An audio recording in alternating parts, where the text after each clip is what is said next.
Gentlemen, another night, another week, another matchup, another cocktail. So, I said before that this is one of my favorite cocktails, and it really is. And it has nothing to do with Pete in terms of it being my favorite. But it just so happens that it kind of has a vibe like Pete's, I guess. Maybe it's in my head, I don't know. But the drink is called the Coperta is how it's pronounced, which is translated to ski lodge blanket. So it's kind of a nightcap. It's kind of the idea behind it is like the kind of drink you would have after a night on the mountains in the Alps or something, skiing and stuff. You're warming back up at the lodge or whatever, and you got your blanket over you and by a fire, and you would be drinking this. So I kind of picked it for Pete because I think he likes skis or snowboards or something, or if he doesn't, he totally seems like the kind of guy that likes skis and snowboards and shit. And so that kind of has a feeling like that. And then also, you know, the nights are getting cold. This is a great drink to have on a chilly night. So here we go. Let's get started. I will, of course, as I've been doing lately, have like a little picture of the ingredients needed for the cocktail. And I will walk you through it now. I don't have everything pre-measured out like I normally do this week, so you'll have to bear with me while I measure and pour. So first thing you want to add is your apple brandy.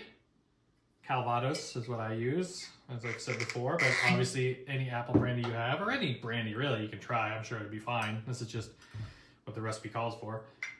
And you want 3/4 of an ounce of that. So there you go there.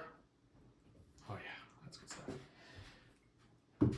Next is 3/4 of an ounce of Braulio Amaro. This is a very piney Amaro. It's very like mountain tasting kind of thing. It's one I really like a lot.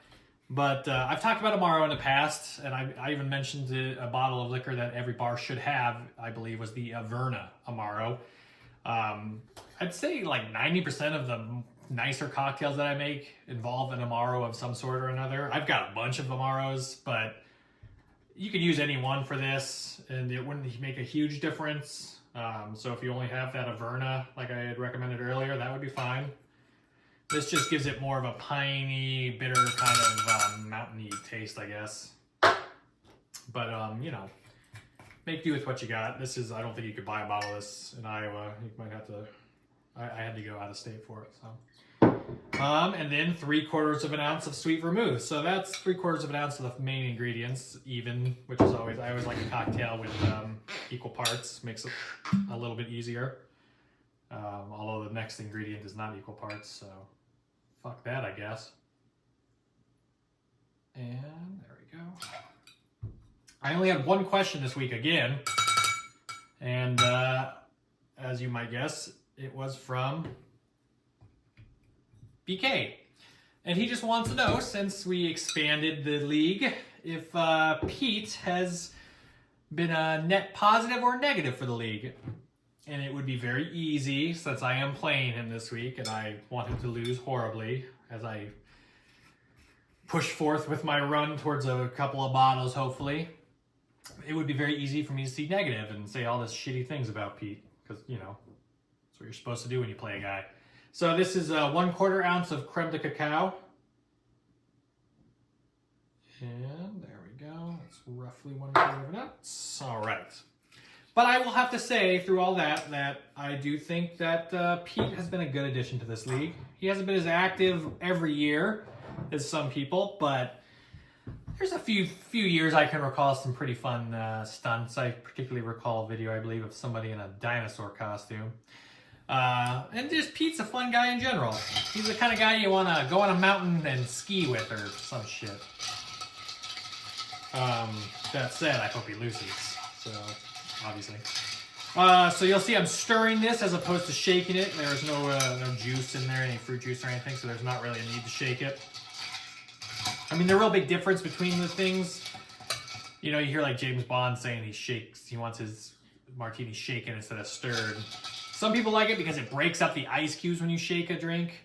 So sometimes you get slivers of ice in your finished cocktail, and it'll kind of cut through some of the oiliness of a cocktail, particularly like a martini, which has a vermouth typically a little more oily. but it also kind of dilutes it and waters it down more. So if you want a stronger drink, usually you want to stir. But, you know, it's also a preference thing. That said, if you're using real fruit juice or you're using egg or cream, you gotta shake. Don't stir.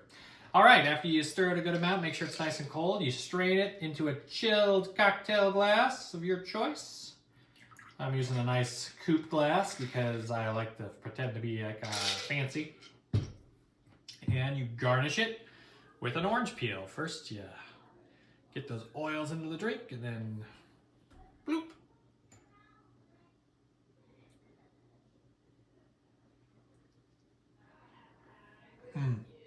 Oh, truly one of my favorite cocktails.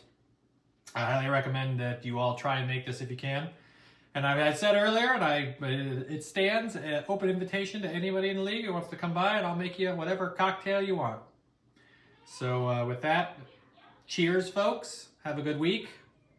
Penelope's got scouts this weekend, and we're going camping, I guess. So hopefully it doesn't affect how I do watching my lineup on Saturday. But yeah, have a good week. Get drunk, stay drunk, do what you can.